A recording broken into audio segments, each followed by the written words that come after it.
in a grave chamber cut into the earth of Birka, Sweden, around the year 950, a person was laid to rest. This was not a simple burial. The chamber was lined with wood. The person was seated, dressed in fine clothes, surrounded by weapons. A sword lay across their lap. A Sikh's knife and a battle axe were nearby. 2 shields were placed at their sides. 2 horses, a mare and a stallion, were sacrificed and buried with them.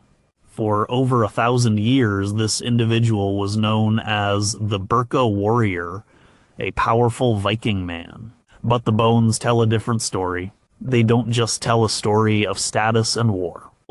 They tell a story of pain. When osteologists examined the skeleton from grave BJ 581, they looked past the impressive grave goods. They looked at the bones themselves for clues about the life this person lived, and they found signs of suffering. On the inner surface of the pelvis, the bone was porous and marked with inflammation. This wasn't the result of a single, clean battle wound. It was evidence of a long, grinding illness. The most likely cause was peritonitis, a severe infection of the inner lining of the abdomen. It could have started from a ruptured appendix, a stomach ulcer, or an infection in the reproductive organs. Whatever the cause, the effect would have been constant. Life for this person, celebrated in death as a warrior, would have been punctuated by waves of intense abdominal pain. They would have had recurring fevers, a general feeling of sickness, and a body that never felt quite right. Every movement might have sent a jolt of agony through their gut. They would have sought help from healers, from the wise women who knew the secrets of herbs and chants. They might have swallowed bitter potions or had strange poultices applied to their belly, all in an attempt to quiet the fire inside. This person's life, despite the outward appearance of power, was a private struggle against a relentless internal enemy. The remedies of the 10th century offered little hope for such a condition. The infection lingered, a chronic torment that would have weakened them over years, making every day a battle long before they ever stepped onto a field of war. Their death was not just the end of a warrior's life, but likely a final, welcome release from a lifetime of pain. Number 20, the fire in a warrior's gut. His name was Bjorn, but everyone in the settlement of Kaupang called him Bjorn Ironside, not because he was related to the famous son of Ragnar, but because of a training accident in his youth. A practice spear had skittered off a shield and punched a deep, ragged hole in his lower belly, just to the right of his navel. It happened in the summer of 861. He was 16. The healer, an old woman named Astrid, had packed the wound with moss and bound it tightly with linen. She'd chanted over him for 3 days while the fever raged. Most men died from such gut wounds. Bjorn lived.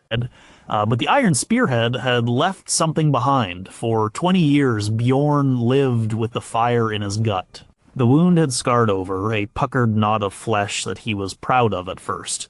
It was a good story to tell around the fire. But the pain never really left. It would lie dormant for weeks, sometimes months. Then, without warning, it would awaken. It started as a dull ache, a familiar discomfort he could ignore while mending a net or sharpening his axe. But then it would sharpen, twisting into a hot poker that seemed to want to burn its way out of him.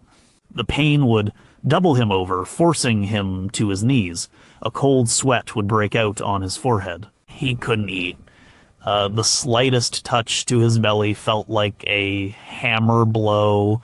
His wife, Sigrid, knew the signs. She would see the tightness around his eyes, the way he held his body stiffly. She would prepare the remedy, the only one that seemed to offer any relief, however small. It was a poultice taught to her by her own mother, who had learned it from Astrid, the same woman who had saved Bjorn's life. The remedy was strange, a ritual of desperation. First, Sigrid would go to the sheep pen. She needed fresh, warm dung from a ewe that had just given birth. The belief was that the life-giving warmth of the mother sheep held a special power. She would collect it in a wooden bowl. Then she would go to the edge of the forest and gather a specific type of moss, one that grew only on the north side of ancient oak trees. The north side was the side of darkness and mystery, and the moss was thought to draw out hidden evils. She would also gather yarrow, its feathery leaves, known to staunch blood and fight corruption in a wound. She would bring these things back to their longhouse. The air inside would be thick with smoke and the smell of Bjorn's sickness. She would mash the warm dung, the moss, and the yarrow together with a bit of sour milk until it formed a thick green-brown paste. The smell was overpowering, a mix of earth and animal and rot. Bjorn would be lying on his furs, his face pale, his breathing shallow. He hated this part. He felt helpless, not like a warrior who had sailed to Miklagard and back, but like a weak child. Sigrid would warm a flat stone by the fire until it was hot to the touch. She would smear the foul-smelling paste onto a large piece of linen. Then, gently, she would place the poultice over Bjorn's scarred abdomen. The heat from the dung and the stone would sink into his skin. For a moment, it would intensify the pain, making him gasp. But then, a strange, dull warmth would spread through his gut. The herbs were supposed to pull the sickness out. The dung was meant to provide a deep, life-giving heat. The ritual was as important as the ingredients. As she applied it, Sigrid would whisper a charm, calling on air, the physician of the gods, to draw the poison from Bjorn's body and cast it into the sea. The poultice would stay on for hours. Sometimes it seemed to work. The pain would lessen, the tightness in his belly would ease, and by the next day he would be able to sip broth. Other times it did nothing. The pain would continue its relentless assault until it simply burned itself out, leaving him weak and hollowed for days. He was living with peritonitis, a chronic infection of his abdominal cavity, a legacy of the iron spear. The non-sterile moss Astrid had used to pack his wound 20 years ago had likely introduced bacteria deep into his body. It had saved him from bleeding to death, but it had sentenced him to a life of recurring agony. The poultice of dung and herbs was a comfort, a ritual of care, but it was just a warm paste on the surface of a deep internal fire. Bjorn Ironside would carry that fire with him until the day it finally consumed him. Number 19. The Blacksmith's Frozen Hands. Ulf the Blacksmith was a man made of iron and soot. His forge in the village of Rebe was the heart of the community, and its beat was the rhythmic clang of his hammer. Well, it was the year 988, Ulf was 45, but his body felt much older, his strength was legendary, he could shape a sword from a block of bog iron, his muscles bunching and coiling in the fiery glow of the forge. But for the last 10 winters, a creeping cold had been seizing his hands. It was a foe his hammer could not smash. It started in his knuckles, a stiffness in the morning, a deep ache that felt like it was in the bone itself. At first, he blamed the cold Danish winters. He would plunge his hands into a bucket of hot water from the forge, the steam hissing around his callous skin, and the stiffness would recede. But each year, the ache grew deeper, more persistent. By the time he was 40, he couldn't make a tight fist in the morning without a jolt of sharp pain. The joints of his fingers were becoming thick, gnarled, like the roots of an old tree. The town healer said it was elf shot, a sickness caused by the invisible arrows of hidden folk who were jealous of his skill with iron. Iron was supposed to ward off such creatures, but perhaps his constant handling of it had made him a target. The diagnosis was arthritis, the slow grinding away of his joints from decades of heavy, repetitive work. The constant shock of the hammer, the gripping of hot tongs, the endless cycle of heating and cooling had worn his hands down just as surely as water wears down stone. Ulf tried every remedy the villagers suggested. He wore a bracelet of braided copper wire, hoping the metal would draw the sickness out. He drank endless cups of stinging nettle tea, which was said to purify the blood. A traveling merchant sold him a small, smooth stone from a far-off land, claiming it would absorb the pain if he held it. Ulf held it until his hands cramped, but the deep ache remained. The most bizarre remedy came from a Finnish trader, a man with strange tattoos and a quiet way of speaking. He listened to Ulf's complaints, his eyes scanning the blacksmith's swollen knuckles. He told Ulf of a powerful but painful cure.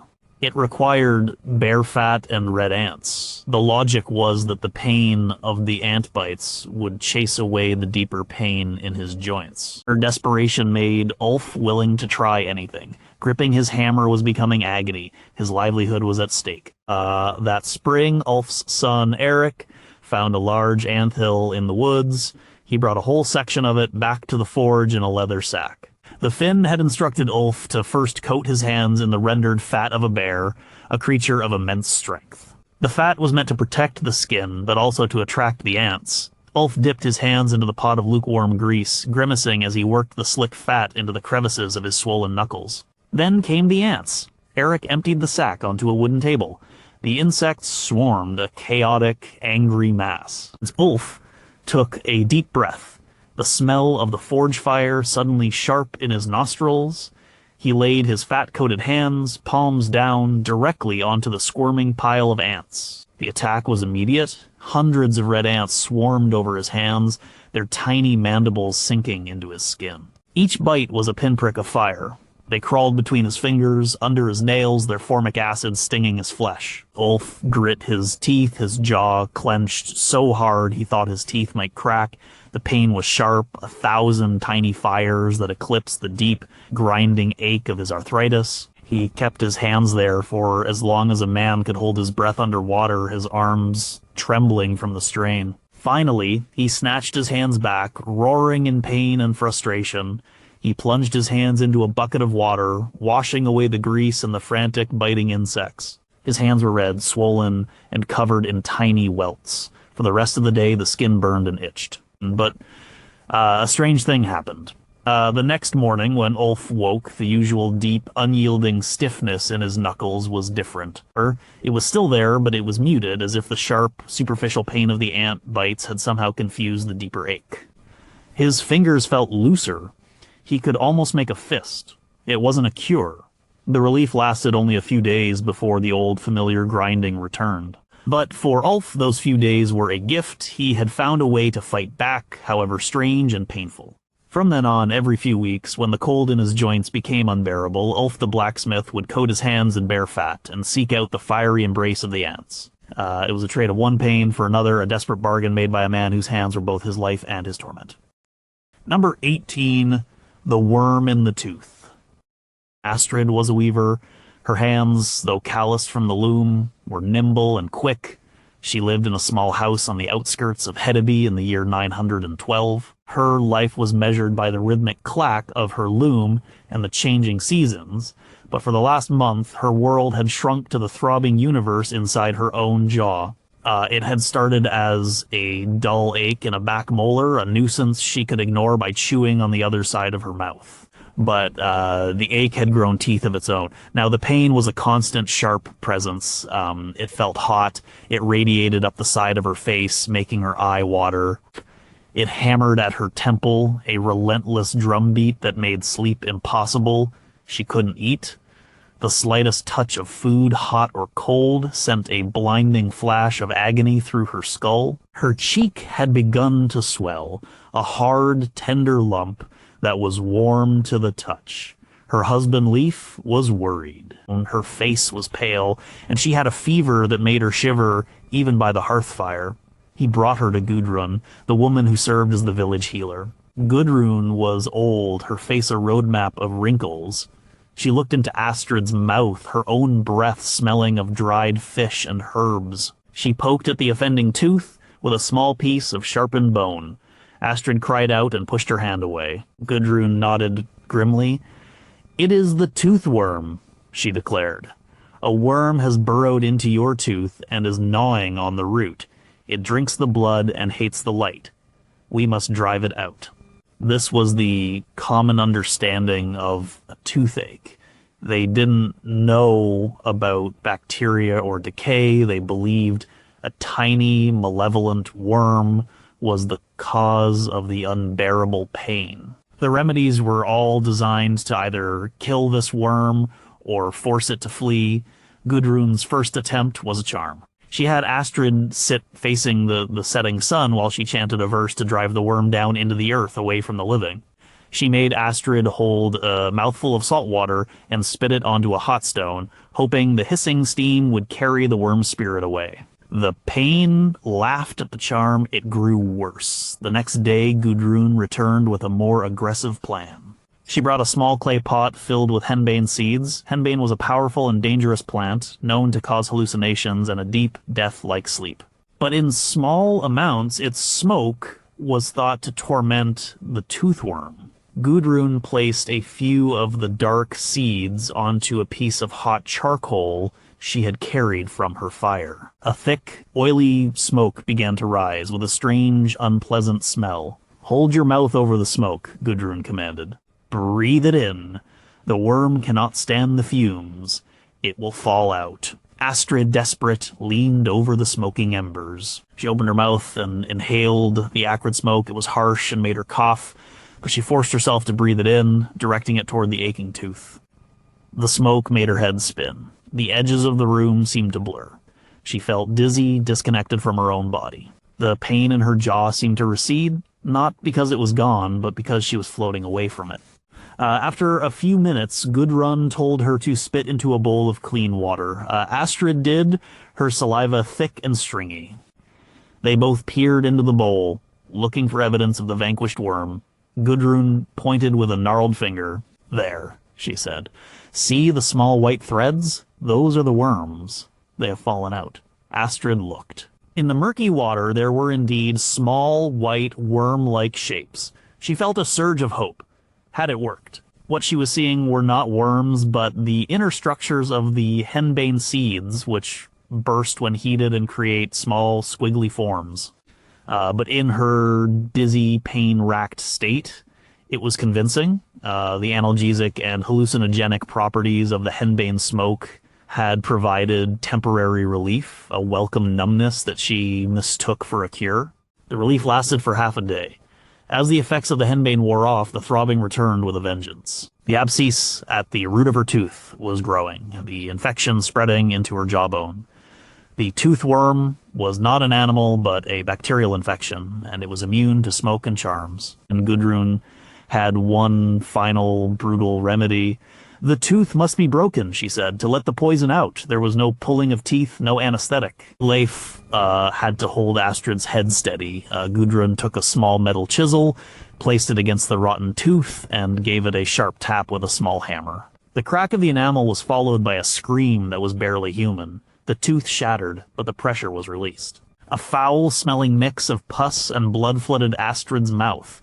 The immediate relief from the pressure was immense, but the infection was now free to spread even faster. Astrid had traded the toothworm for a deeper poison, one that would continue to sicken her body in the weeks to come. She had survived the remedy, but the battle against the infection in her jaw was far from over. Number 17, the Rot in the Leg. Finn was a raider, but not a great one. He was usually in the second or third wave of men to hit the beach, better at hauling loot than at fighting. During a raid on a monastery in Francia in the summer of 885, his luck ran out. As he was running back to the longship, his arms full of a stolen silver candlestick, a monk had appeared from a doorway with a pitchfork. It was a desperate, clumsy attack. One of the tines scraped down Finn's shield, but the other one, rusty and caked with manure, punched through the leather of his boot and deep into the flesh of his right calf. The pain was sharp, but in the heat of the moment, he barely noticed. He kicked the monk away and kept running. Back on the ship, sailing home to Norway, he pulled the boot off. The wound was a ragged, three-pronged tear. It bled, but not badly. His shipmates laughed at him for being wounded by a man of God with a dung fork, and Finn washed the wound with seawater and wrapped it with a strip of cloth torn from his tunic. He thought that would be the end of it. 3 days later, his leg began to throb.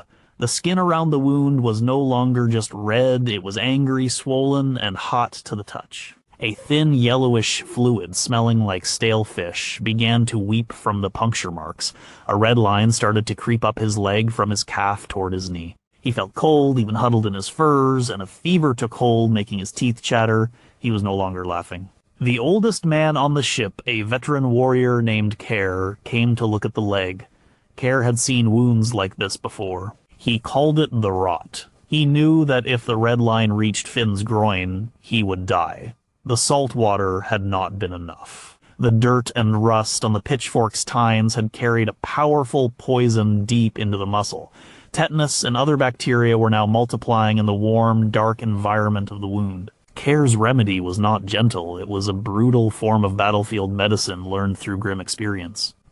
The wound must be opened and cleaned with fire, he declared.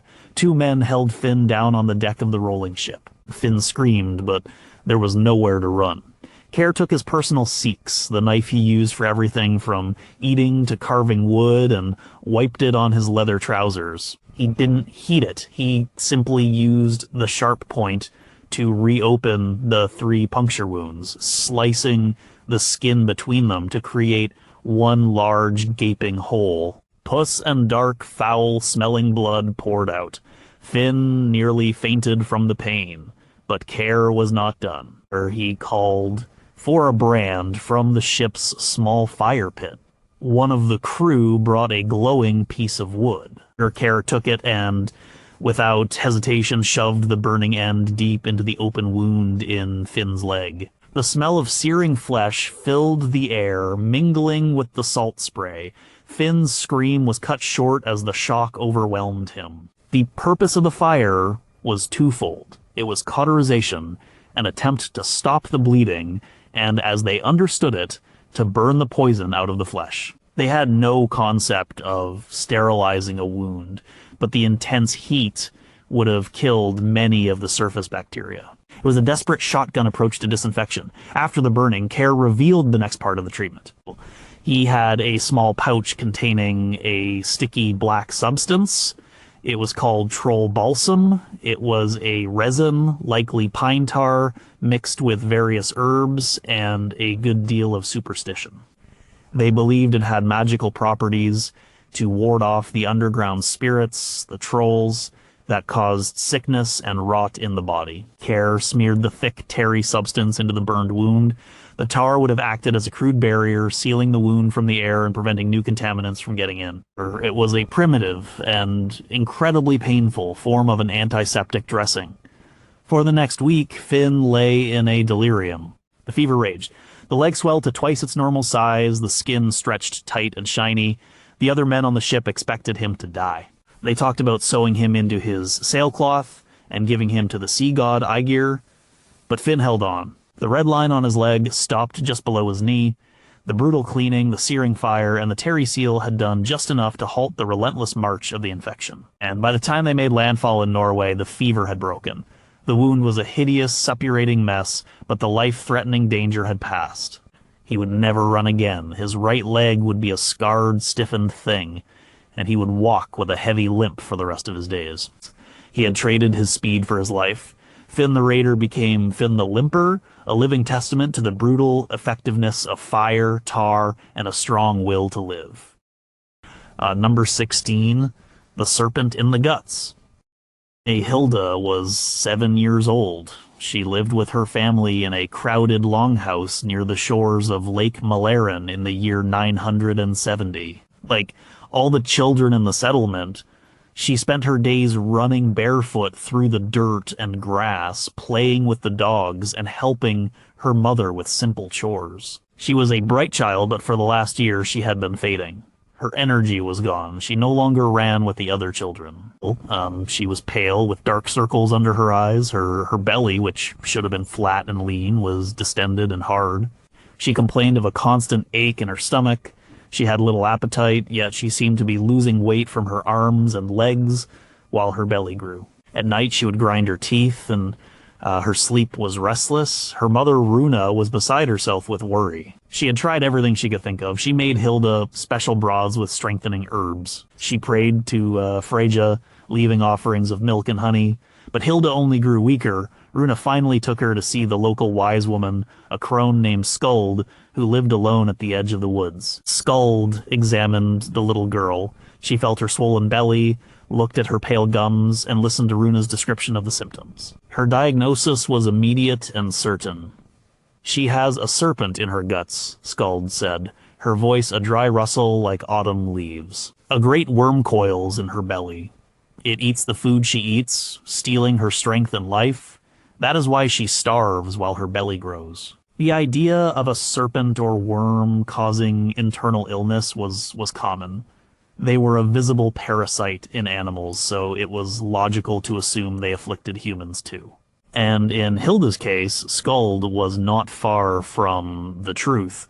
Hilda was suffering from a severe infestation of intestinal roundworms Ascaris lumbricoides. The eggs of these parasites were common in the soil, spread through human and animal waste. Playing barefoot in the contaminated dirt, putting her unwashed hands in her mouth, Hilda had ingested the eggs. Now, dozens of large worms, some growing up to 35 centimeters long, were living and breeding inside her small intestines, causing malnutrition, abdominal pain, and a dangerous blockage. Skuld's remedy was based on the principle of making the body an inhospitable place for the serpent. The worm thrives on sweetness, she explained. You must give her nothing sweet, only the most bitter things. We must poison the worm, but not the child. The treatment was an ordeal. For 3 days, Hilda was allowed no food, only water mixed with the juice of crushed wormwood, a plant known for its intense bitterness. The taste was vile, and Hilda cried and fought against it, but Runa held her and forced her to drink the bitter liquid. Wormwood does contain compounds that have some anti-parasitic properties, though it is also toxic in large doses. On the 3rd day, Skuld returned. She brought with her a pouch of dried tansy flowers and a small sack of garlic cloves. She instructed Runa to crush the garlic into a paste and mix it with the tansy.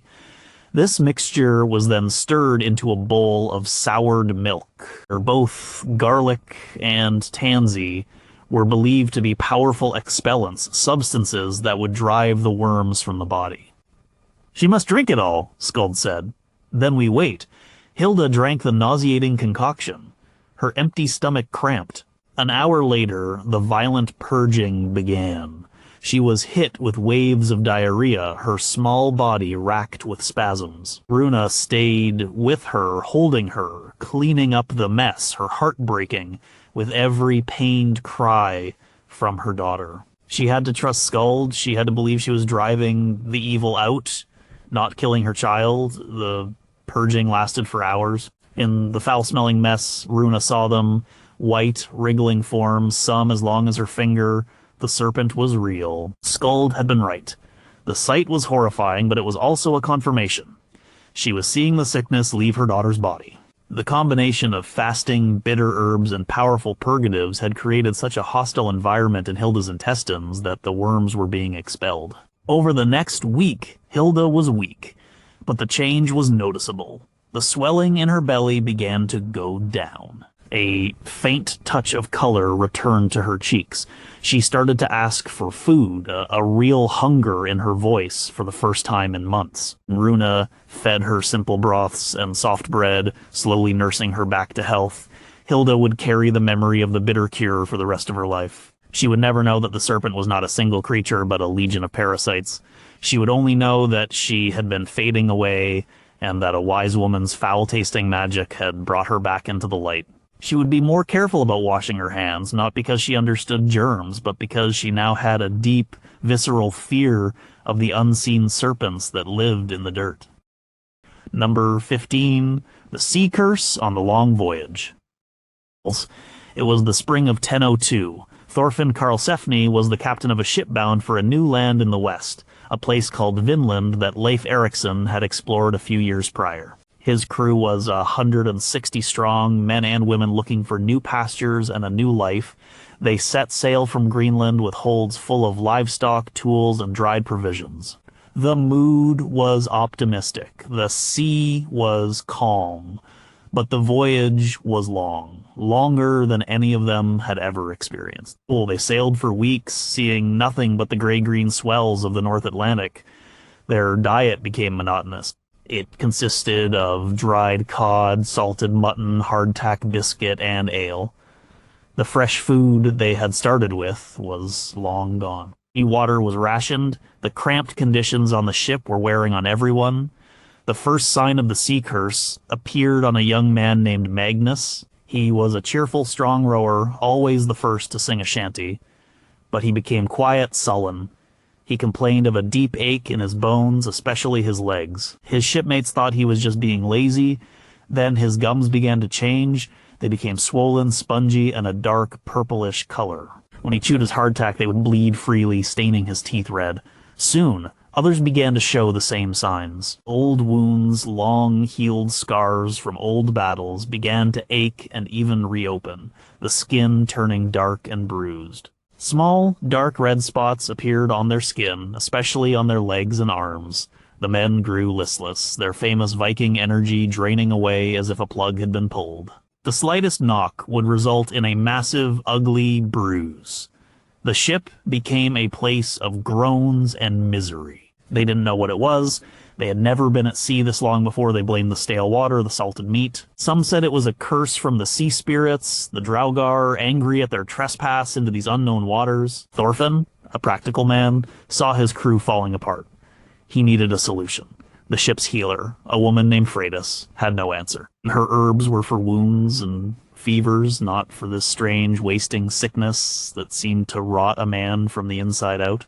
They were suffering from scurvy, a disease caused by a severe deficiency of vitamin C. Their bodies could no longer produce collagen, the protein that holds everything together. Their blood vessels were becoming fragile, their connective tissues were dissolving. The remedy came not from medicine, but from desperation and a stroke of luck. After nearly 2 months at sea, they spotted land. It was a rocky, windswept coast, but it was green. They found a sheltered cove and dropped anchor. The sickest among the crew had to be carried ashore. They lay on the beach, too weak to move, their teeth becoming loose and their bleeding gums. Thorfinn sent out scouting parties, not for riches, but for anything fresh, anything green. He remembered stories from older sailors about how chewing on certain plants on land could restore a man's strength. One of the parties returned with their hands full of a low-growing plant with spoon-shaped leaves and small white flowers. It was growing in abundance along the high tide line, thriving in the salty spray. They didn't know its name, but it looked edible. Today, it is known as scurvygrass Cochlearia officinalis, a plant naturally rich in vitamin C. At first, the men were hesitant. They had no idea if the plant was poisonous, but Thorfinn, needing to show leadership, took a handful of the leaves and began to chew them. They had a sharp, peppery taste like watercress. He ordered the others to do the same. Freydis took charge. She had the crew gather as much of the plant as they could.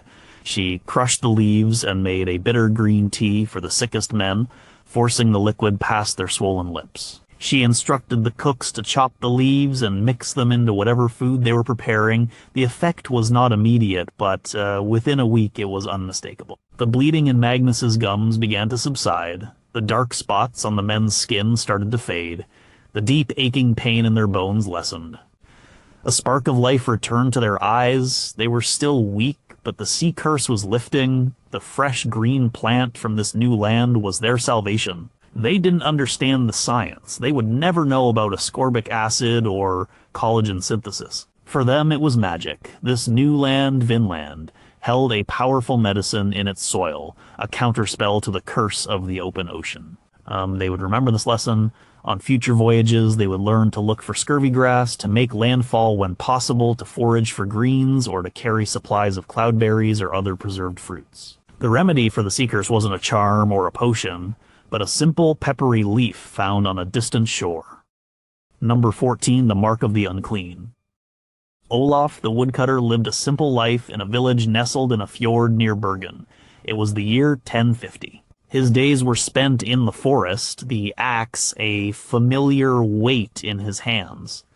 But a shadow had fallen over his life, a slow, creeping dread that began on his skin. It started as a pale patch on his forearm, a spot where the skin had no feeling. He could prick it with a needle and not feel a thing. He ignored it, thinking it was just a strange scar, but then more patches appeared, on his back, on his legs. His eyebrows began to thin. A strange, persistent thickness developed in the skin of his forehead, giving him a lion-like appearance. His fingers started to feel clumsy, numb. He would burn them on the cooking pot and not realize it until he smelled his own flesh scorching. His voice grew hoarse, a strange rasp that wasn't his own. The villagers began to notice. They started to keep their distance. They would stop talking when he approached. Children who once ran to greet him now ran away. His wife, Ingrid, looked at him with a mixture of love and fear. The priest had a name for his affliction. It was the mark of the unclean. It was leprosy. Leprosy, caused by the slow-growing bacterium Mycobacterium leprae, was a terrifying disease. It wasn't particularly contagious, but the disfigurement it caused was seen as a sign of divine punishment, a physical manifestation of a corrupt soul. There was no cure. The only remedy was separation. The day came when the village council and the priest came to his house. They did not enter. They stood a respectful distance away. The priest read from a book, declaring Olaf to be unclean, dead to the world of men. He was given a special set of clothes, a dark hooded cloak. He was given a wooden clapper, a rattle that he was required to sound whenever he approached a town or a road to warn healthy people of his approach. He was banished. His new life was one of utter isolation. He was not allowed to enter a church, a mill, or a tavern. He could not drink from a public well. He had to live apart, a ghost among the living. He built himself a crude hut deep in the forest, far from the village paths. His wife, defying the priest, would leave him food at a designated spot on a rock, a small bundle of bread, cheese, and dried fish. She would wait until he was gone to retrieve the empty bowl. It was the only contact he had with his old life. In his solitude, Olaf sought his own remedies. He had heard whispers of cures, folk magic for a disease that defied all normal healing. He heard that the water from a specific holy spring, one dedicated to Saint Olaf, could wash away the sickness. He traveled for weeks, a hooded figure moving through the forests, sleeping in hollows, sounding his clapper to warn away the few people he encountered. He found the spring, a clear pool of water bubbling up from the ground.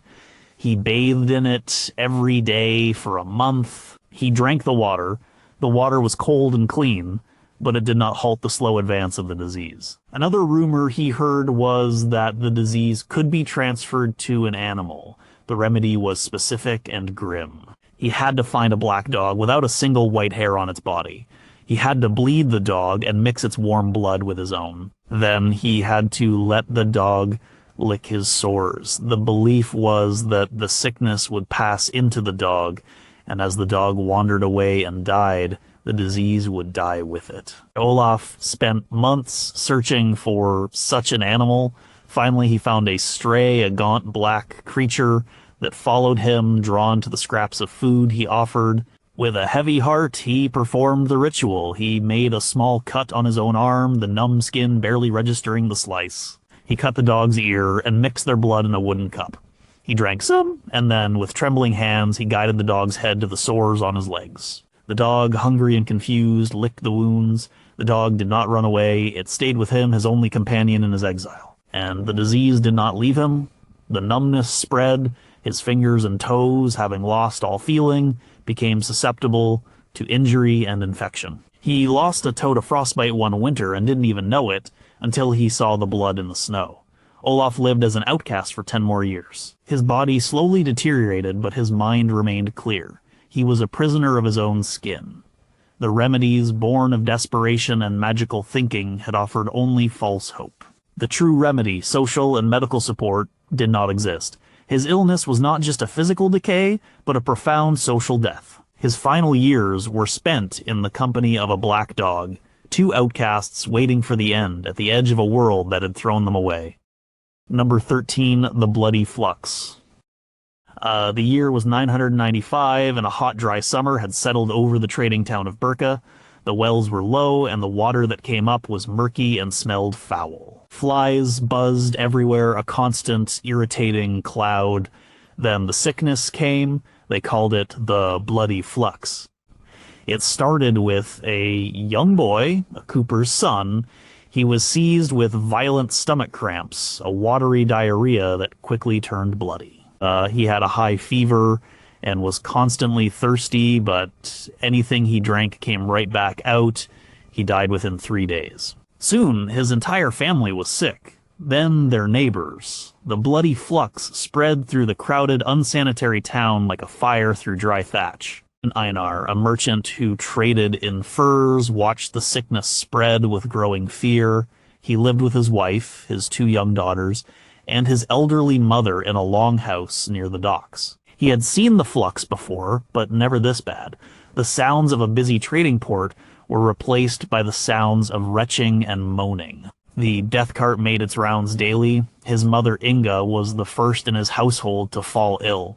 She was old and frail, and the sickness hit her hard. The cramps bent her in two. The endless diarrhea left her weak, her body rapidly losing the fluids it needed to survive.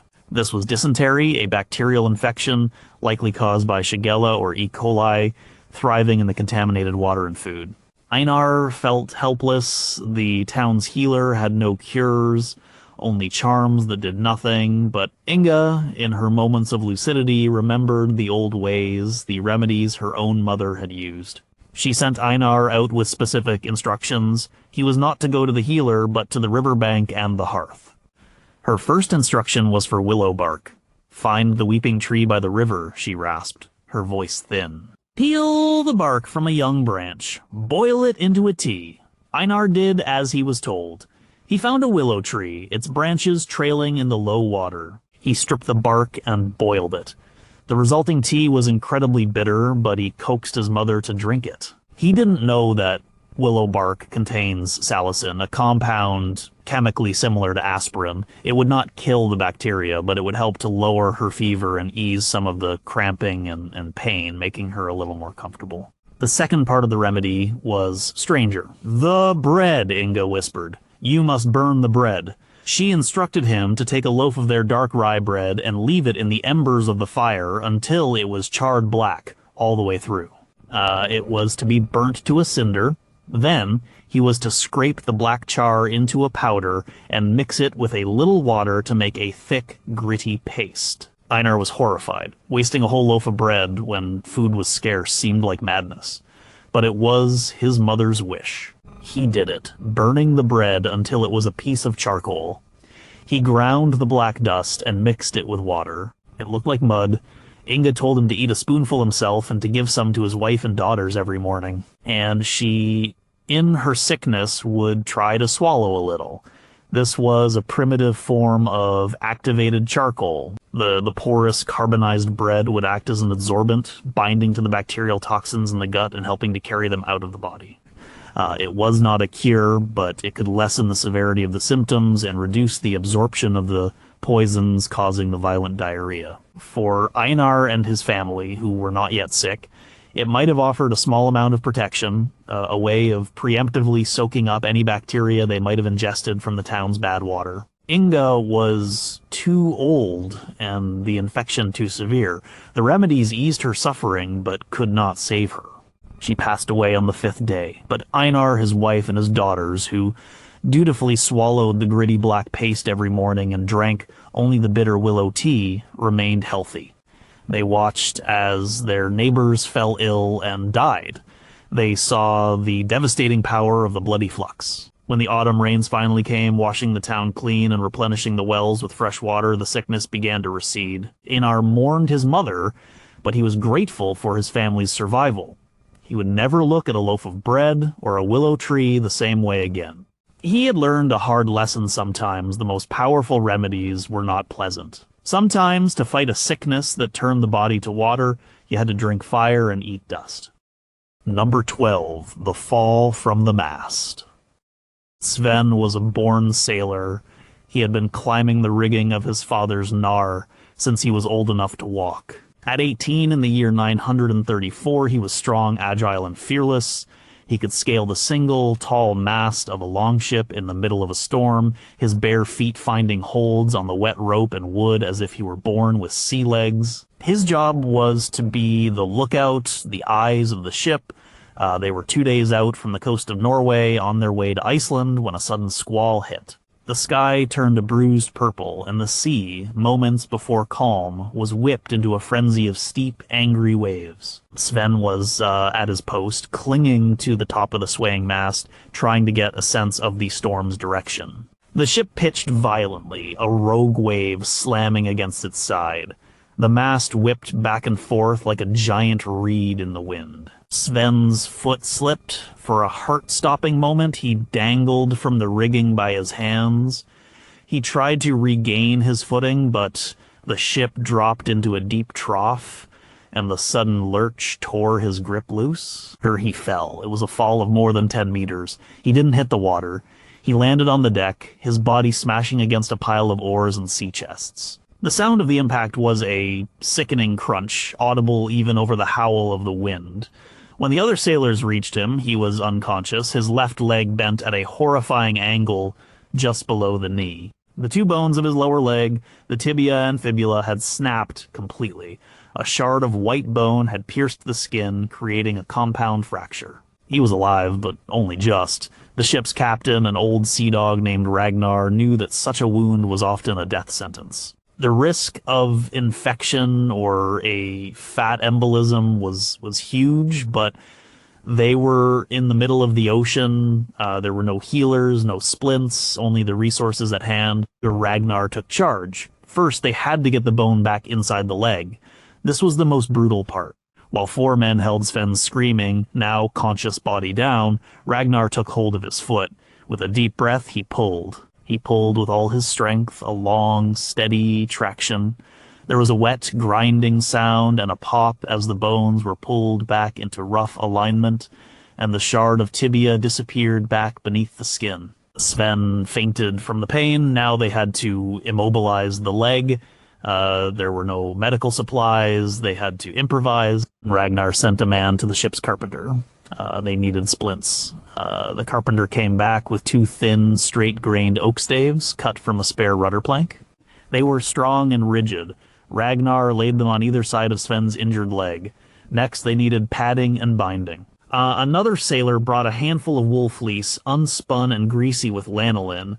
They packed this around the leg, creating a soft cushion between the hard wood of the splints and Sven's skin. The lanolin in the wool would also provide a slight water-resistant barrier. For bindings, they used what they had in abundance: rope. They took a long piece of thin hemp cordage and began to wrap the leg, starting from the ankle and working their way up past the knee. They wrapped it tightly, lashing the oak staves into place, creating a crude but effective cast that held the broken bones in an immobile grip. There was no anesthetic, no antiseptic. They washed the wound with ale, which was cleaner than the ship's water, and the alcohol had a mild cleansing effect. And Ragnar then applied a poultice of chewed up yarrow leaves to the break in the skin, a common battlefield remedy for stopping bleeding and preventing wound rot. For the rest of the voyage to Iceland, Sven was trapped in his bunk, delirious with pain and fever. Every lurch of the ship sent waves of agony through his leg. The other sailors took turns bringing him water and trying to force some broth into him. They all expected the leg to turn black for the rot to set in, but it didn't. Against all odds, the wound did not become severely infected. The rough setting, the tight splinting, and Sven's own strong constitution gave his body a fighting chance. When they finally arrived in Iceland, weeks later, they cut the rope bindings away. The leg was withered and pale, the wound a puckered, ugly scar. But the bones had begun to knit. Sven would never climb a mast again. His leg healed crookedly, leaving him with a pronounced limp and a leg that was shorter than the other. He had to give up the life of a sailor and become a farmer. But he was alive. He had survived a fall that should have killed him thanks to the quick, brutal, and resourceful medicine of the sea. His remedy was not a potion or a charm, but the practical application of wood, wool, and rope wielded by men who knew that survival at sea often meant making do with what you had. Number 11, the hole in the head. Asgout was a berserker. In the heat of battle, a madness would take him. He would bite his shield, howl like a wolf, and fight with a terrifying, reckless fury. He felt no pain, he felt no fear. This made him a formidable warrior, but it also made him careless. During a raid in Ireland, in the year 852, his rage had carried him too far ahead of his shield brothers. An Irish warrior, fighting to defend his home, had brought a heavy club down on the side of Asgout's head. The blow didn't kill him. His thick skull and the animalistic rage that fueled him saved him from that. But it had dented his helmet and cracked the bone beneath. He was carried back to the ship unconscious. When he awoke days later, he was a changed man. The berserker rage was gone. In its place was a constant, blinding headache, a pressure behind his eyes that never ceased. He had fits where his body would convulse uncontrollably and he would foam at the mouth. He would have moments of confusion where he couldn't remember his own name or recognize the faces of his friends. Sometimes he would see things that weren't there, flickering shadows at the edge of his vision. The man who had been the fiercest of warriors was now afraid, a prisoner in his own damaged skull. His chieftain, worried about his once great warrior, consulted a healer who was traveling with their fleet. This healer was not from Norway, but from the lands of the Goths, and he claimed to know a secret and powerful medicine for afflictions of the head. He examined Asgout, feeling the slight depression in his skull where the club had struck. The healer's diagnosis was simple: a malevolent spirit, a demon of battle, had been driven into Asgout's head by the blow. It was now trapped inside, causing the pressure, the fits, and the visions. His proposed remedy was terrifying in its simplicity. "The spirit is trapped," he explained. "We must make a door for it to escape." The procedure he was describing was trepanation, the ancient practice of drilling a hole into the human skull. It was a risky and brutal surgery, but it was practiced in various forms across the ancient world. The Goths and other Germanic tribes had some knowledge of it, likely as a last resort for severe head injuries. The surgery was performed on the deck of the ship, under the open sky. Asgout was given a large amount of strong ale to drink, mixed with a decoction of poppy, a powerful painkiller and sedative. It wouldn't be enough to render him unconscious, but it would dull his senses and hopefully keep him from struggling. 4 strong men were tasked with holding him down. The healer's tools were crude. He had a small sharp knife and a drill. The drill was a simple tool, a pointed iron bit set into a wooden handle that could be spun between the palms or with a bow. First, he used the knife to shave the hair from Asgout's head and cut a flap of scalp over the site of the injury. He peeled the scalp back, exposing the pale, cracked bone of the skull. Then he took the drill. Placing the point carefully on the bone, away from the visible fracture line, he began to work. The process was agonizingly slow. The healer would drill for a few moments, creating a small circular groove, then stop to clear away the bone dust. Asgout groaned and writhed, his consciousness swimming in a fog of pain and poppy ale. The men holding him down averted their eyes, their knuckles white. The sound was what the witnesses remembered most, a dry, scraping, gritty sound. It was the sound of a man carving into another man's soul house, as they believed the head to be. The healer had to be incredibly careful not to plunge the drill too deep and pierce the dura mater, the tough membrane protecting the brain. After what seemed like an eternity, there was a change in the sound. The healer had broken through the inner table of the skull. He had created a small, round hole about the size of a man's thumb. A small amount of blood and fluid welled up. The healer nodded, satisfied. "Ooh, the door is open," he announced. "Now the spirit can flee." He did not replace the flap of scalp. Instead, he packed the wound with a plug of moss and linen soaked in resin. The piece of bone he had removed, a small circular disc, was given to Asgout to wear around his neck as an amulet, a charm to prevent the spirit from ever returning. The miracle was that Asgout survived the surgery. The risk of infection from the unsterilized tools and the open wound was immense. But the trepanation may have actually helped him. The blow had likely caused a subdural hematoma, a slow bleed inside his skull. The increasing pressure from this trapped blood was the cause of his headaches, seizures, and confusion. By drilling the hole, the healer had inadvertently relieved this pressure, allowing the trapped blood to escape. Asgout's recovery was slow and painful. The fits lessened, and the crushing headache receded to a dull ache. The visions faded. He was never the same man. He never fought as a berserker again. He was quieter, more thoughtful. He was left with a deep, sunken hole in the side of his head, covered only by a thin layer of skin, a permanent reminder of the battle demon and the terrifying cure that had set it free. Number 10, the Weeping Sore. Helga was a bondswoman, a thrall, on a large farmstead in the Danish countryside. Her life in the year 890 was one of constant grinding labor. From sunrise to sunset, she worked milking cows, churning butter, grinding grain, and serving the chieftain's family. Her hands were always busy, and her skin was always dirty. It started as a small red bump on her thigh, an irritation she barely noticed. She probably thought it was an insect bite, but the bump didn't go away. It grew larger, harder, and more painful. The skin over it became stretched and shiny. A white-yellow head began to form at its center.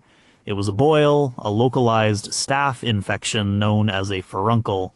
In the unclean conditions of her life, with small nicks and scratches being a daily occurrence, bacteria had found a home under her skin. The pain became a distraction. The boil was on the side of her thigh, and every movement, every step she took, caused the fabric of her woolen dress to rub against it, sending a sharp, throbbing message to her brain. At night, she couldn't find a comfortable position to sleep.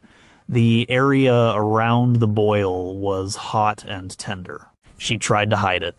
A thrall's ailments were of little concern to the farm's master. Complaining would only get her labeled as lazy. But the pain grew too intense to ignore. The chieftain's wife, a stern woman named Gunhild, noticed Helga limping. She made her lift her dress. Gunhild looked at the angry, inflamed boil with disgust. "It is a weeping sore," Gunhild said.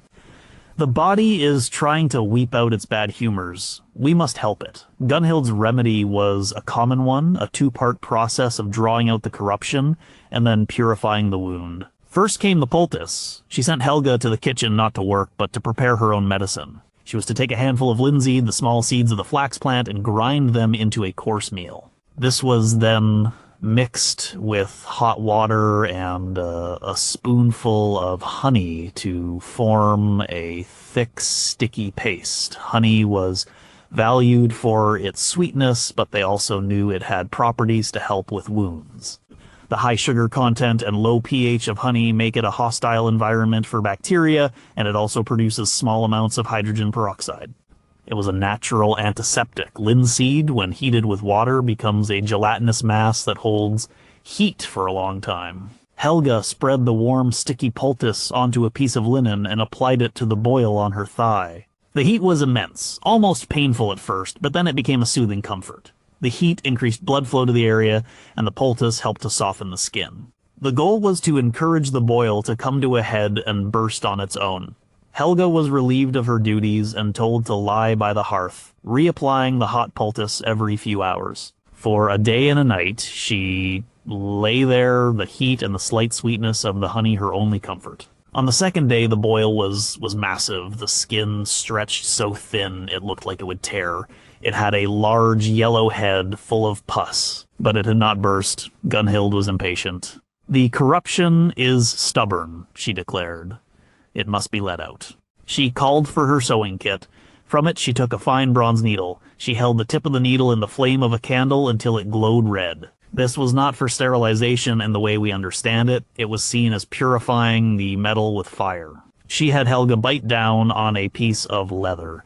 Then, with a quick, practiced motion, Gunhild plunged the hot needle into the head of the boil. The pain was sharp and blinding, but it was followed by an immediate sense of release.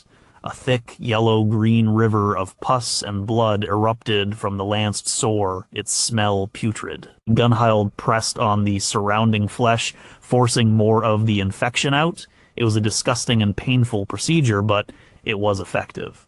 The pressure that had been building for days was gone. The throbbing subsided to a dull ache. Gunhild then washed the open crater with strong ale and packed it with a wad of sphagnum moss. The moss, which is highly absorbent and has mild antiseptic properties, would keep the wound clean and draw out any remaining fluid. Helga was left weak and sore, but the fever that had been building in her body broke that night. The wound on her thigh would heal, leaving a deep, pitted scar. For the rest of her life, she would carry the mark of the weeping sore, a reminder of the constant battle between the body and the unseen world of filth, and of the simple, brutal remedies used to win it. Number 9, the clouding of the eye. Ragna sat by the fire, her fingers busy spinning wool into thread. It was a task she had done for 60 years. She was the oldest woman in her village in Iceland, a place called Rafnsey. It was the year 1010. Her hands still knew the work, but her eyes were failing her. The world was becoming a dim, foggy place. It was as if she were constantly looking through a thick morning mist. The vibrant colors of the woven wall hangings had faded to dull browns and grays. The faces of her own grandchildren were blurry, indistinct shapes. At night, the flames of the hearth fire had strange halos around them. She was not going blind in a world of darkness, but in a world of milky, obscuring light. She was developing cataracts, a clouding of the lens inside the eye that is a common part of aging, but in her world the explanation was different. She had angered the land spirits, the Landvatir, or perhaps a neighbor had put a curse on her, the evil eye, and it was stealing the light from her. She tried the simple remedies first. She bathed her eyes each morning with rainwater collected in a wooden bowl. She made a tea from the tiny flowers of the eyebright plant, a common folk remedy for eye ailments across Europe.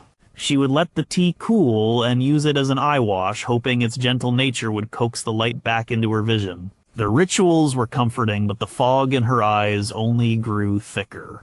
Her son, worried to see his mother so withdrawn, sought out a traveling healer, a man from Ireland who claimed to have knowledge of the eye. The Irishman was a Christian, but his methods were a mix of his new faith and the old pagan ways of his homeland. He looked at Ragna's clouded eyes and nodded. He had seen this before. He called it the web in the eye. His proposed remedy was a frightening procedure known as couching. It was an ancient surgical technique practiced for thousands of years from India to Europe. The goal was not to remove the cataract, but to push the clouded lens out of the way, dropping it into the back of the eye so that light could once again reach the retina. The procedure was a delicate and terrifying gamble. Ragna was to sit on a low stool facing the light of a doorway. Her son would stand behind her, holding her head firmly in his hands, cradling it against his chest to keep it perfectly still. Another person would hold her hands. Ragna clutched the wooden grips of the stool, her knuckles white, her heart pounding. The healer's only tool was a single sharp needle, perhaps made of bronze or sharpened bone. He muttered a prayer in his own language, a mix of Latin and Gaelic, calling on St. Lucy, the patron saint of the blind. He instructed Ragna to look down and to the side. Then, with a steady hand, he inserted the needle into the side of her eye, through the sclera, the tough white outer layer. Ragna gasped, but did not scream. She had been instructed not to make a sound, not to move a muscle. She felt a sharp pressure, a strange invasive feeling, but not as much pain as she had feared.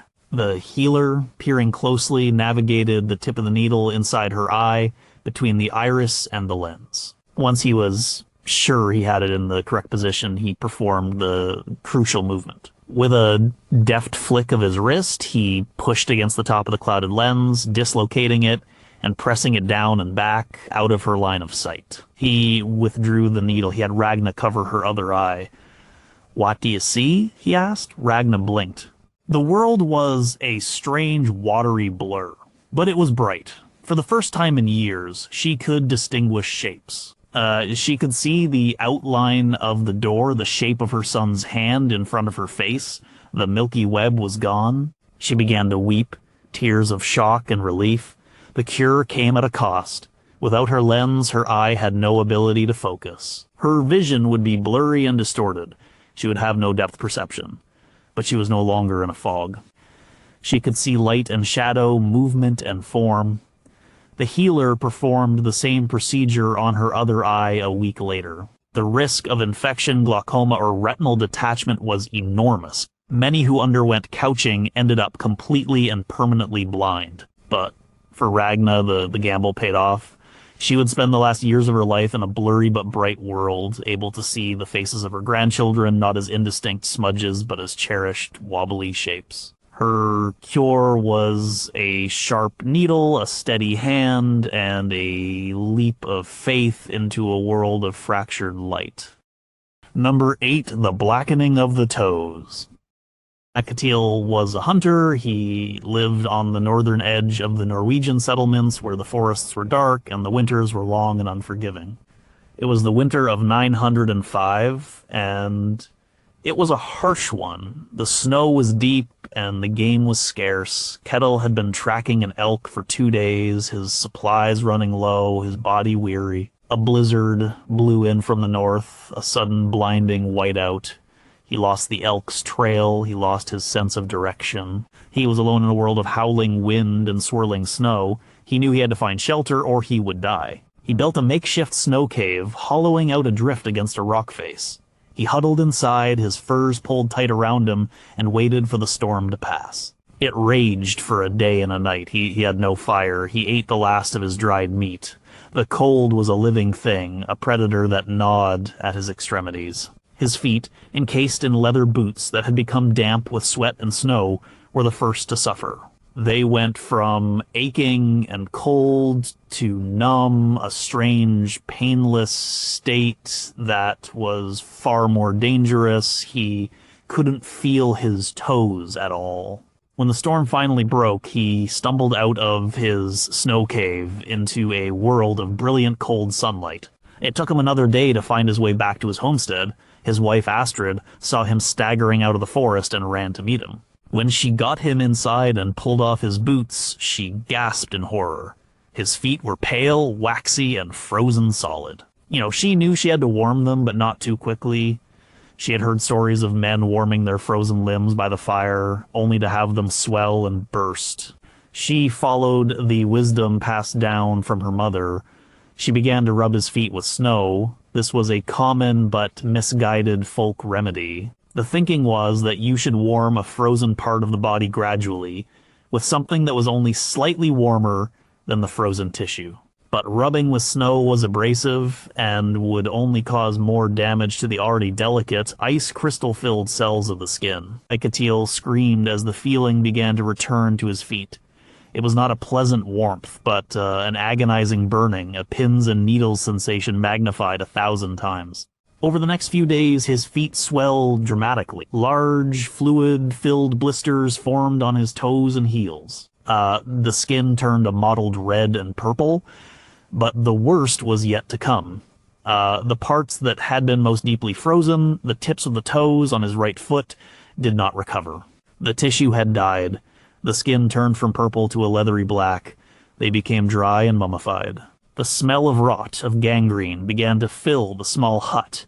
This was frostbite, a severe freezing injury that had killed the tissue. Now, Astrid and Kettle faced a terrible choice. If they left the black toes attached, the rot could spread up his foot and leg, poisoning his whole body. They had to be removed. There were no surgeons, no doctors. The task fell to Katil himself. It was a matter of survival. Astrid sharpened his best hunting knife, the one he used for skinning animals. She boiled it in water, not because she understood sanitation, but to clean it. She also prepared a branding iron, leaving it in the fire until it glowed a dull red. Kettle sat on a stool, his face grim, a jug of strong mead at his side. He drank deeply, hoping to dull the pain and fortify his courage. Astrid held his foot steady. He took the knife. With a grunt of effort, he began to cut. He had to cut through the dead tissue at the joint, where the black met the inflamed red of his living flesh. There was no clean amputation. It was a messy, hacking affair, bone grated against steel. When the first toe was off, Astrid handed him the glowing branding iron. He pressed it against the weeping stump. The sizzle and the smell of his own burning flesh were sickening, but the cauterization was necessary to stop the bleeding and seal the wound against the rot. One by one, he took them off. 3 toes from his right foot. By the end, he was covered in sweat, his body trembling with shock and pain. Astrid bound what was left of his foot in clean linen. Katil survived. He was a cripple. His balance was gone. He could no longer hunt, no longer track animals silently through the forest. He had to learn to walk again, his gait a clumsy shuffle. He became a woodcarver, his once strong hands now used for more delicate work. The remedy for his frozen flesh was self-mutilation, a brutal act of butchery performed out of sheer necessity.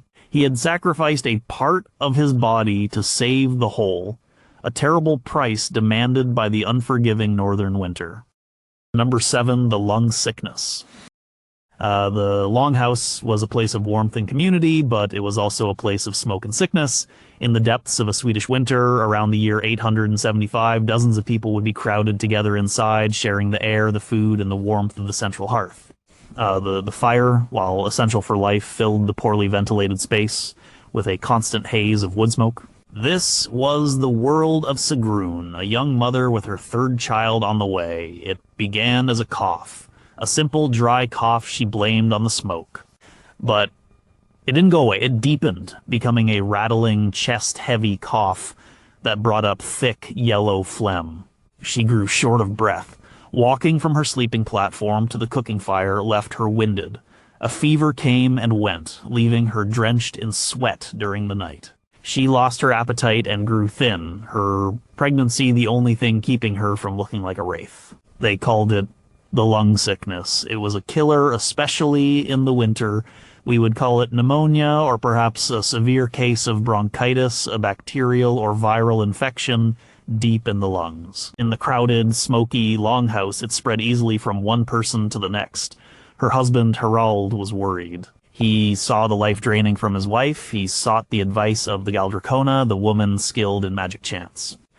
She came to the longhouse and performed a ritual to determine the cause of the sickness. She cast marked stones onto a white cloth and read their patterns. The verdict was that a malevolent spirit, a draugr from a nearby burial mound, had become envious of Sigrun's unborn child and was breathing a cold poison into her lungs to steal her life force. The remedy, therefore, was not one of herbs, but of magic and counter-magic. The Galdrakona's first step was to strengthen Sigrun's own spirit so it could fight back. She took a piece of bark from a birch tree and carved a series of runes onto it. There was the Algi's rune for protection, the Uru's rune for strength and life force, and the Bracano rune for healing and birth. She tied this runic amulet on a leather cord and placed it around Sigrun's neck.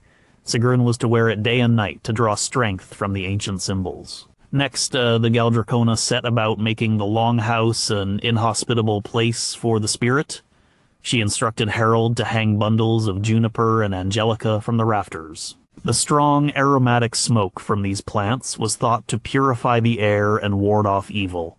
As Harold burned them over the central hearth, the Longhouse filled with a thick, pungent smoke that made everyone's eyes water, but it was considered a cleansing smoke, a spiritual disinfectant. The aromatic compounds might have had a mild decongestant effect, but the added particulate matter in the air would have done Sigrun's inflamed lungs no good. The final part of the remedy was the most direct. The Galdrakona would perform a Galdr, a powerful incantational chant, to drive the spirit out. At dusk, she returned. She had Harold build up the fire until it roared, casting flickering shadows on the walls. She had Sigrun sit up, propped against a pile of furs, facing the fire. The Galdrakona began to chant. It was not a song, but a low, monotonous drone, a string of ancient words in a rhythmic pattern. The words spoke of ice and fire, of the strength of the mountains and the sea. She called on Thor to protect the house with his hammer, and on Odin to lend his wisdom. Her voice rose and fell, weaving a web of sound in the smoky air. She walked around Sigrun, her arms outstretched as if gathering the sickness and pulling it from the air. She chanted for what felt like hours, her voice growing hoarse, her body slick with sweat. Sigrun, feverish and weak, drifted in and out of consciousness. The heat of the fire, the thick, herbal smoke, and the droning chant created a hypnotic, dream-like state. She felt disconnected from her own sick body. The ritual gave her something to focus on besides the pain and the struggle to breathe. It was a powerful psychological intervention, whether it was the magic, the herbs, or simply the passing of a critical phase in the illness. Sigrun's fever broke that night. Her breathing seemed to ease slightly. She was still gravely ill, but she had turned a corner. She would have a long and difficult recovery. The lung sickness would leave her with a permanent weakness in her chest, but she would survive. She would give birth to a healthy baby boy, and she would always believe that it was the power of the runes and the Galdracona's chant that had driven the cold spirit from her lungs and saved her from the brink of death. Number 6, the King's Foot. Magnus was a Jarl, a powerful chieftain in the Trondheim region of Norway. It was the year 1025. He was a man who enjoyed the fruits of his power. His table was always laden with the richest foods, roasted meats, game birds, fatty fish, and endless flagons of strong ale and sweet mead. He was large, prosperous, and in his prime, but a secret agony plagued him. It would strike without warning, usually in the dead of night. He would be awakened by a pain so excruciating, so sudden, that it felt as if his foot were being crushed in a vice. The source of the agony was the joint of his big toe. It would become red, hot, and so exquisitely tender that the mere weight of a woolen blanket felt like a crushing boulder. He would lie there sweating and cursing, unable to move, a prisoner of his own foot. This was an attack of gout, a form of inflammatory arthritis. His rich diet, high in meat and alcohol, led to an overproduction of uric acid in his blood. When the levels became too high, the uric acid would crystallize in his joints, particularly in his big toe. These needle-sharp crystals were the cause of the sudden, intense inflammation and unbearable pain. Because it often afflicted wealthy and powerful men with rich diets, it was sometimes called the disease of kings. Magnus's affliction was a sign of his status, but it was a miserable one. He consulted the wisest healers, but they had no real cure. They offered poultices and charms, none of which touched the deep, throbbing pain. One day, a merchant visiting from the Byzantine Empire told the Jarl of a remedy used in the great city of Constantinople. It was not a magical cure, but one based on cooling the body and drawing out the heat of the affliction. The remedy was simple, humble, and strange cabbage leaves. Magnus was skeptical. How could a simple vegetable from the garden possibly quell the fire in his foot? But he was desperate. During his next attack, he ordered his servants to bring him fresh cabbages from the winter stores. Following the merchant's instructions, they took the largest, greenest outer leaves of the cabbage. They crushed the leaves slightly with a wooden mallet, just enough to bruise them and release their juices, but not to tear them apart. The bruised leaves were then chilled by placing them on a stone slab in the coldest part of the longhouse. While Magnus lay on his bed, his face pale with pain, a servant brought the chilled, bruised cabbage leaves. Gently, as if handling a holy relic, they began to wrap the Jarl's swollen, inflamed foot with the cool leaves. They arranged them in overlapping layers, creating a green, leafy cast around his toe, ankle, and instep. They bound them loosely in place with strips of linen. The effect was immediate. The coolness of the leaves was a shocking, blessed relief against his hot, burning skin. It was like plunging his foot into a cold mountain stream.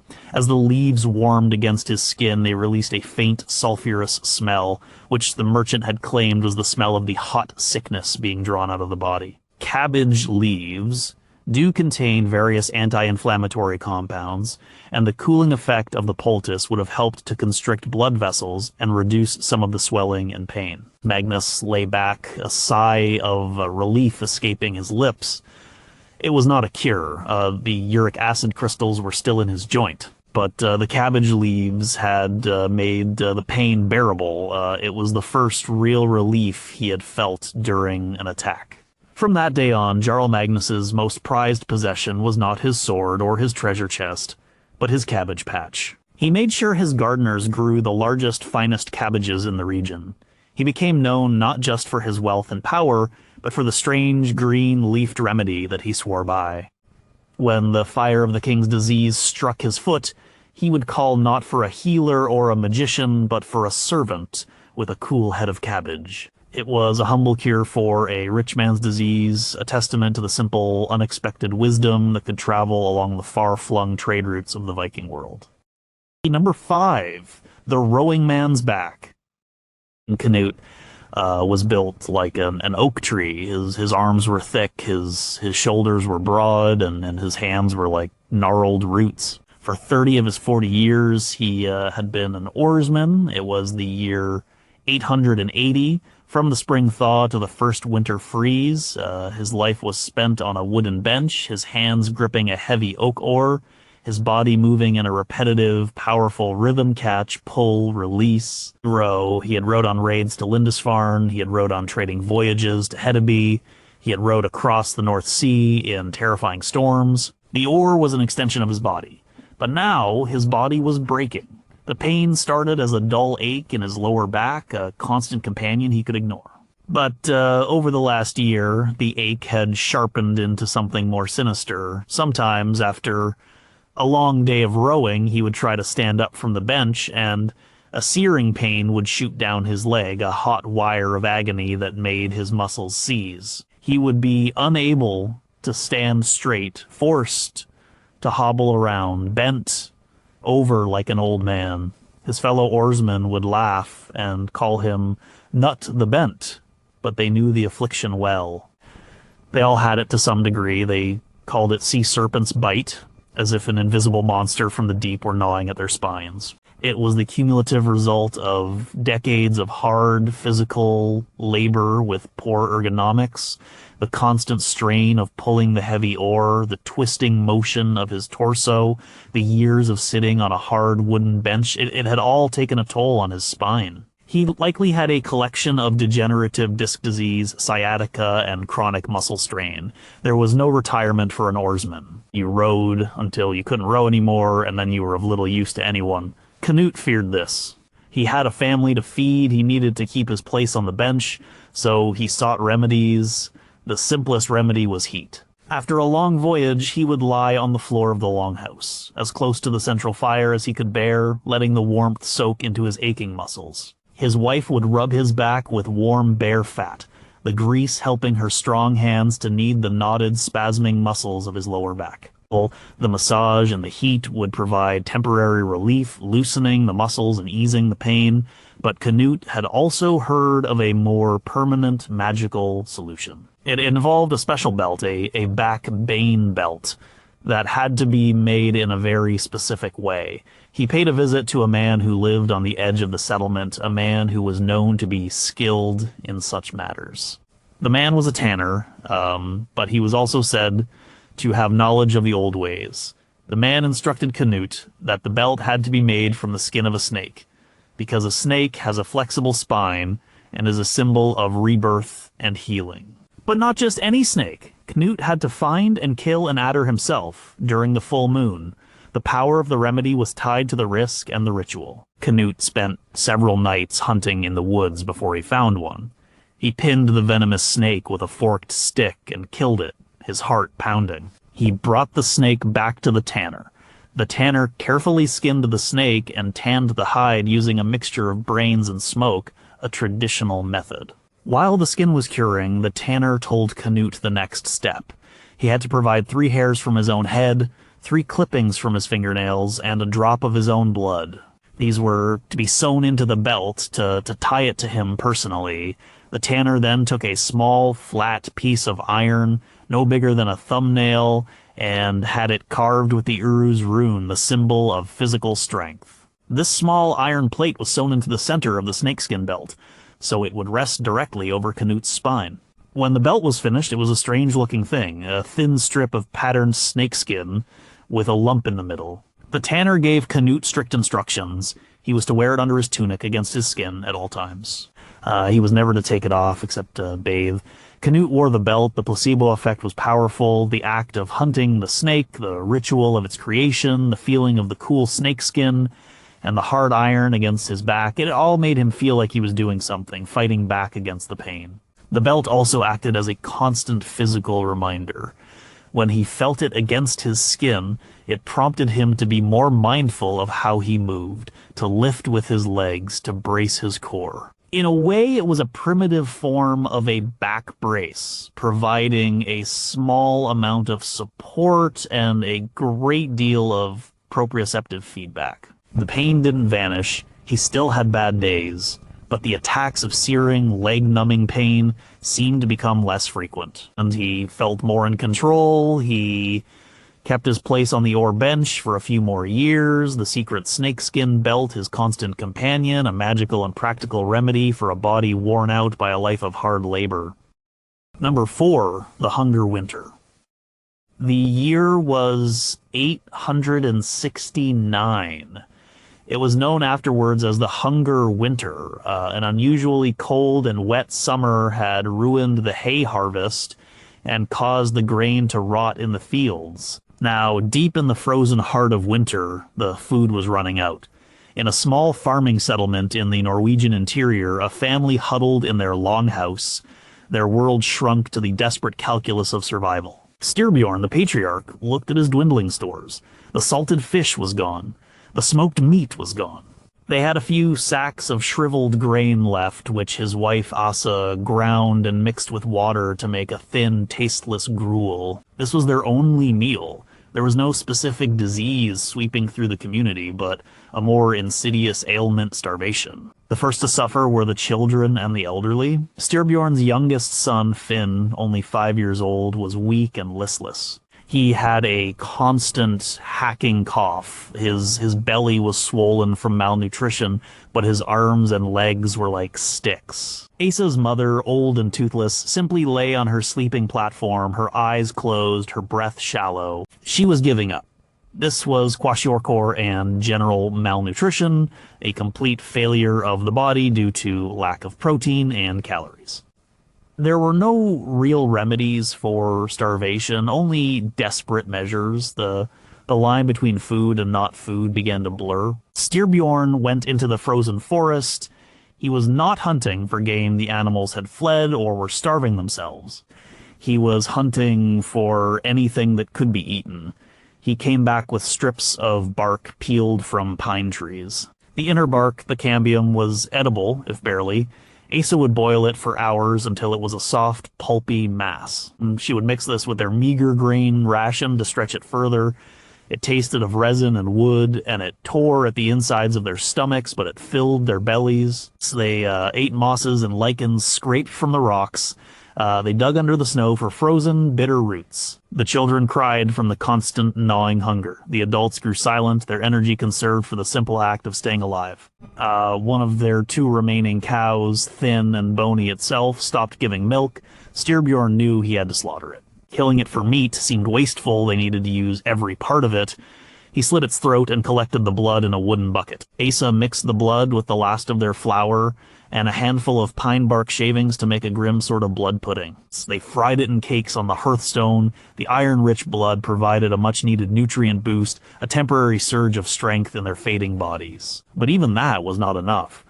The old woman died. They didn't have the strength to dig a grave in the frozen ground. They wrapped her in a blanket and placed her body in the food storehouse to be buried in the spring. The Bjorn grew desperate. He had heard stories, whispers of a last resort food, a famine bread. It was made from bone meal. He took the old bones from their rubbish heap, the remains of animals slaughtered in better times. He burned them in the fire until they were brittle, then spent a whole day grinding them between 2 stones into a coarse, gritty powder. He mixed this bone flour with water and pine bark. The resulting bread was heavy, gray, and tasted of ash and earth. It was barely digestible, but it contained calcium and other minerals. It was a food born of ultimate desperation. As they sat in the smoky longhouse, chewing on the gritty, tasteless famine bread, they were not just eating to survive. They were performing a ritual.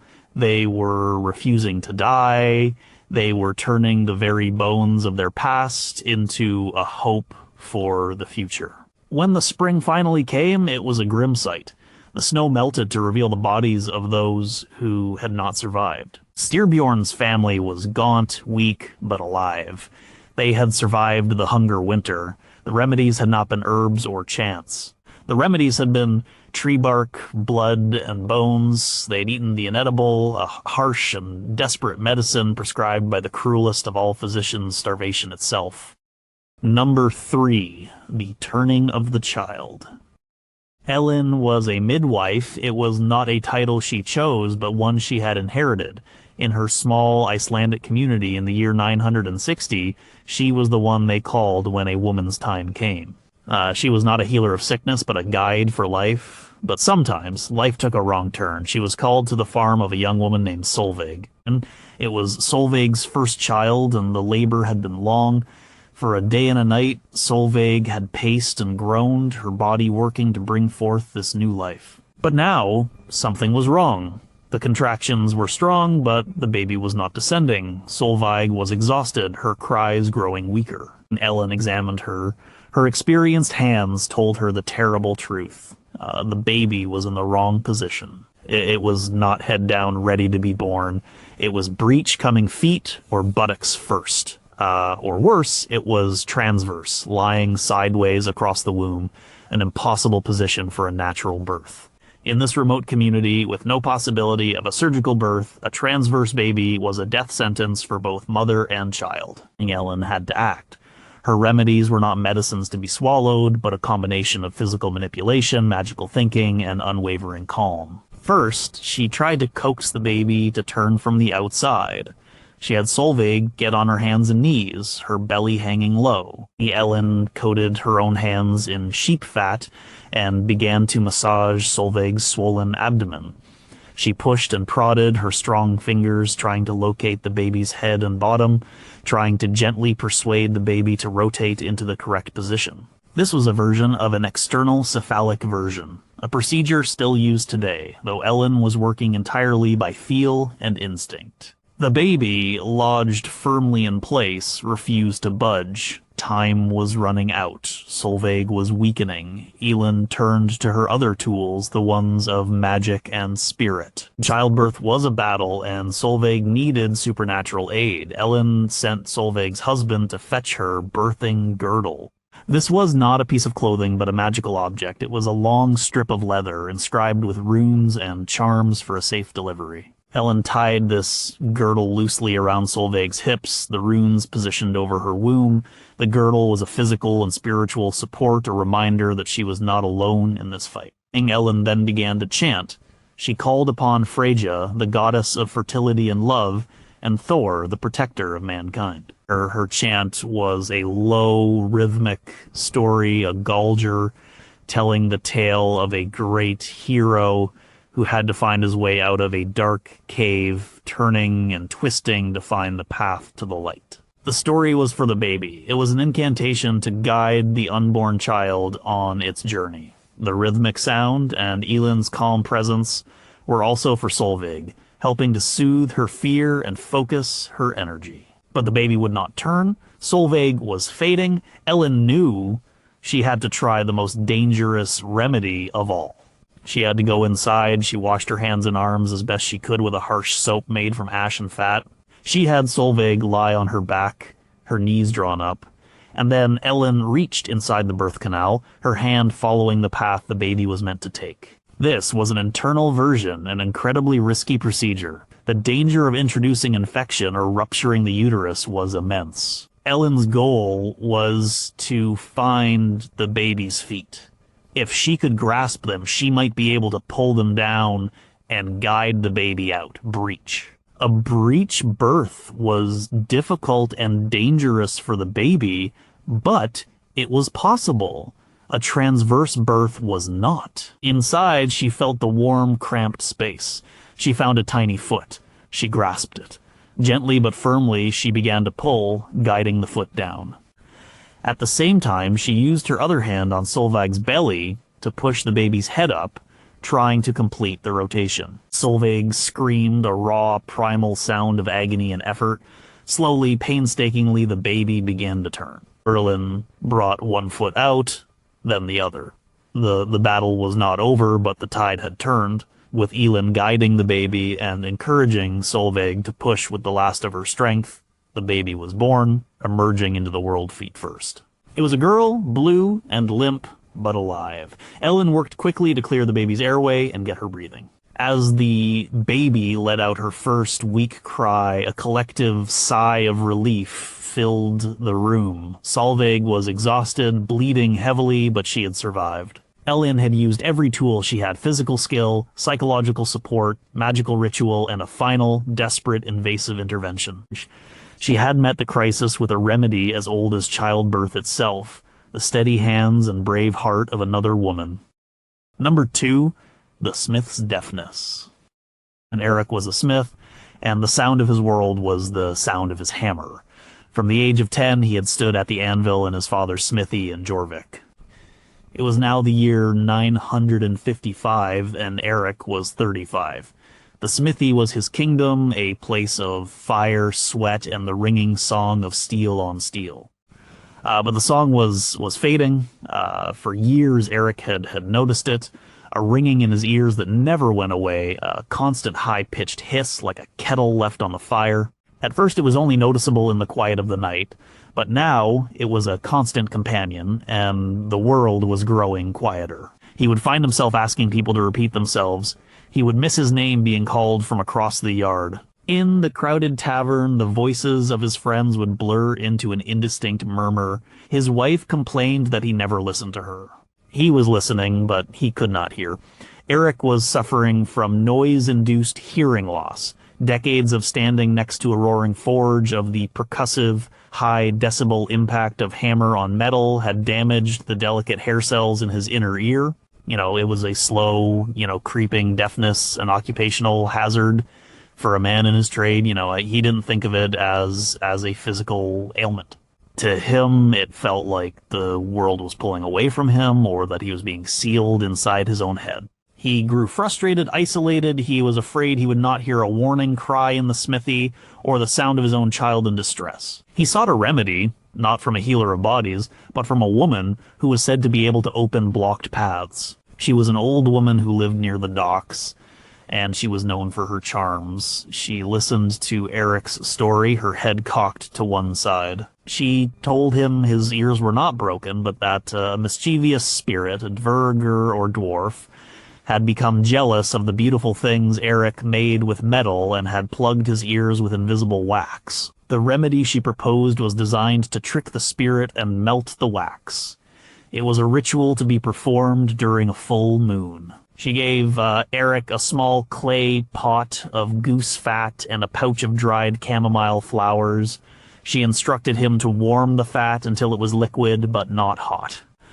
He was then to strain the chamomile flowers into the warm oil, letting them steep for an hour. The chamomile was for soothing, for calming the angry spirit. Then came the strange part. He was to take a hollow reed, like a small straw. He was to lie on his side, and his wife was to pour a few drops of the warm chamomile-scented oil into his ear canal. After that, he was to plug his ear with a piece of clean, unspun wool. He was to do this for both ears and then sleep with the wool plugs in place. The logic, as the woman explained it, was that the warm oil would soften the invisible wax.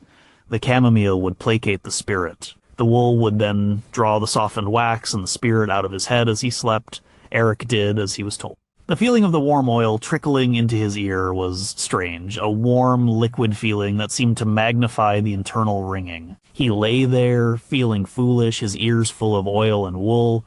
The next morning he removed the wool plugs. They were stained with earwax, but his hearing was no different. The ringing was still there. The world was still muffled. The magical remedy had failed. He returned to the woman, frustrated. She was not surprised. "The spirit is stubborn," she said. "We must be more forceful." She gave him a new remedy, one that was more frightening. She told him to go to the bell tower of the new Christian church in Jorvik. He was to climb the tower and stand directly beneath the great bronze bell when it was rung for the midday prayer. "The great sound," she explained, "will shake the dwarf loose from his hiding place inside your head." Desperate, Eric agreed. He climbed the narrow stairs of the bell tower. He stood on the wooden platform, the massive bronze bell hanging just above his head. He was filled with a sense of dread. The bell ringer, a young monk, pulled the rope. The sound was cataclysmic. It was not a note, but a physical force, a wave of vibration that hit him in the chest and rattled his bones. The sheer overwhelming volume was beyond anything he had ever experienced, even in his own smithy. It was a physical blow. He staggered back, his hands clamped over his ears, a sharp pain lancing through his head. When the ringing stopped, Eric was left in a world of profound silence. The high-pitched hiss in his ears was gone, replaced by a deep, roaring numbness. The monk shouted something to him, but Eric could only see his mouth moving. The sound was gone. The acoustic trauma of the great bell had finished the job that the hammer and anvil had started. It had destroyed what little was left of his hearing. He had sought a cure for his deafness, but the bizarre and dangerous folk remedy had only made it complete and permanent. He descended the bell tower into a world that was, for him, forever silent. Number 1, the wasting sickness. In the year 1030, in a valley in western Norway, lived a young man named Leif. He was a skald, a poet, known for his quick wit and his powerful voice. He traveled from hall to hall, trading his songs and stories for food and lodging. But a shadow had fallen over him. A sickness that was slowly, inexorably stealing his life. It began with a persistent cough that never seemed to leave. Then came the fevers, which left him weak and drenched in night sweats. He began to lose weight, a slow, steady wasting that hollowed out his cheeks and made his clothes hang loose on his frame. He was always tired, a deep, bone-wearying fatigue that even a full night's sleep could not touch. Sometimes he would cough up phlegm tinged with bright red blood. His friends and family called it the wasting sickness. We would call it tuberculosis, a contagious bacterial infection that attacks the lungs. In the crowded, poorly ventilated longhouses of the Viking Age, it would have spread through the air from person to person.